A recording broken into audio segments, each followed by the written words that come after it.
नमस्कार दोस्तों and most welcome in international aspect. आपने अब तक ये न्यूज़ तो सुनी ली होगी कि इज़राइल में ना 8 पॉलिटिकल पार्टीज़ ने मिलकर एक एग्रीमेंट किया है, गवर्नमेंट बनाने के लिए एक एग्रीमेंट किया है। और जो हाल ही में जो बेंजामिन नेतन्याहू है ना, इज़राइल के प्राइम मिनिस्टर, इनको हटाकर एक नए प्राइम मिनिस्टर बनाने की तैयारियां इज़राइल में चल रही हैं। अब मैं आपको ना सब कुछ क्रिस्टल क्लियर करूँगा। उससे पहले मैं आपको बताना चाहूँगा कि हमारे चैनल को सब्सक्राइब कीजिए। अगर आपको वीडियो की ये PDF चाहिए तो हमारे टेलीग्राम चैनल को भी सब्सक्राइब कीजिए। हमारे टेलीग्राम चैनल का लिंक आपको डिस्क्रिप्शन में मिल जाएगा। तो चलिए देखते हैं कि यहाँ पर एक्चुअल में हुआ क्या है। तो देखो, अब जिस तरह से हमारे यहाँ पे पॉलिटिकल पार्टीज़ होती हैं ना, उसी तरह से इज़राइल में भी होती हैं। तो आप बोलोगे कि तो फिर इज़राइल में तो सभी तरह की पॉलिटिकल पार्टीज़ जो हैं वो राइट विंग ही होती होगी।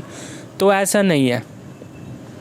इज़राइल में आपको राइट विंग पॉलिटिकल पार्टीज़ भी मिलेगी, लेफ्ट विंग पॉलिटिकल पार्टीज़ भी मिलेगी, और तो और वहाँ पे आपको सेंट्रल व्यू वाली भी पॉलिटिकल पार्टीज़ मिलेगी।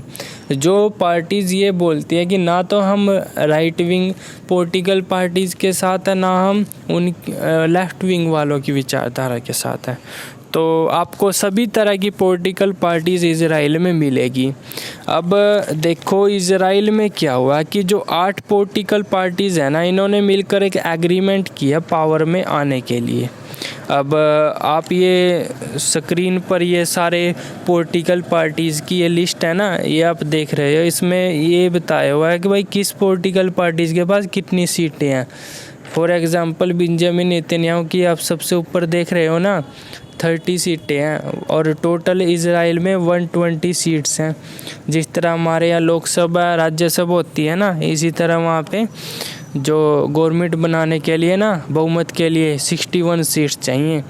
तो देखो यहाँ पे जो अब ये गवर्नमेंट बना रहे हैं ना 8 पॉलिटिकल पार्टीज़ मिलकर, इनके पास ना सभी के पास, मतलब सभी के पास तो नहीं, किसी के पास 17 सीटें हैं, किसी के पास 8, किसी के पास 7, किसी के पास 6, किसी के पास 4 सीटें भी हैं। ये सब मिलकर अपनी एक गवर्नमेंट बना रहे हैं। तो अब मैं आपको बताता हूँ कि जो ये 8, 7, 4 सीटों वाले ये गवर्नमेंट बना रहे हैं ना, तो आज के समय मैंने आपको बताया कि किसी को भी बहुमत नहीं है। तो आप बोलोगे कि तो अभी जो बेंजामिन नेतन्याहू है इज़राइल के प्राइम मिनिस्टर, तो वो क्या बिना बहुमत के प्राइम मिनिस्टर बने हुए हैं? तो देखो, मैं आपको बता चुका हूँ कि इज़राइल के जो बेंजामिन नेतन्याहू की पार्टी है उसके पास 30 सीटें हैं और बहुमत के लिए 61 सीटें चाहिए। तो उनकी भी जो सरकार थी ना, वो बहुमत की सरकार थी। तो ये मैं आपको बता चुका हूँ कि आज के समय किसी भी पॉलिटिकल पार्टीज़ के पास इज़राइल में बहुमत नहीं है। और बेंजामिन नेतन्याहू का जो ये 12 साल का ये टेन्योर रहा है ना, ये ना सबसे अब तक के सबसे लॉन्गेस्ट जो प्राइम मिनिस्टर थे इज़राइल के, वो बन चुके हैं। और जो ये पॉलिटिकल सिनेरियो है ना इज़राइल का, ये मैं आपको बता ही चुका हूँ कि भाई 61 सीटें चाहिए वहाँ पे इलेक्ट होने के लिए या सरकार गवर्नमेंट बनाने के लिए। और जो बेंजामिन नेतन्याहू उसके पास ऑलरेडी 30 सीट्स हैं। तो इनकी भी जो सरकार अभी चल रही थी ना, वो भी मतलब कैसे चल रही थी, उससे वो बोलते हैं ना, गठबंधन की सरकार से चल रही थी, जिस तरह हमारे यहाँ इंडिया में होता है। तो अब जो ये डील हुई है ना गवर्नमेंट बनाने की प्राइम मिनिस्टर की पोस्ट के लिए, ये रोटेशनल चलेगी। जी हाँ, आपने सही सुना, ये रोटेशनल चलेगी। अब इतनी सारी छोटी मोटी पार्टियाँ मिलकर जो ये गवर्नमेंट बना रही है ना, कभी 1-2 साल किसी गवर्नमेंट का, किसी पार्टी का प्राइम मिनिस्टर बनेगा, फिर 1-2 साल किसी का, तो ऐसे रोटेशन चलेगी। तो ये पॉलिटिकल सिनेरियो आपको इज़राइल का अच्छी तरह से समझ आ चुका है।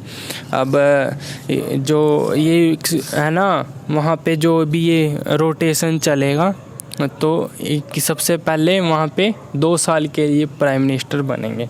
तो ये था इस वीडियो का एंड। मिलते हैं नेक्स्ट वीडियो में, तब तक के लिए बाय। और हाँ, एक बात मैं यहाँ पे ऐड करना चाहूँगा कि अपने कोरोना वायरस चल रहा है, अपने घर पे रहिए, सेफ रहिए और हो सके तो वैक्सीनेशन जितनी जल्दी हो सके पॉसिबल करवाइए। तब तक के लिए अपना ध्यान रखिए। बाय।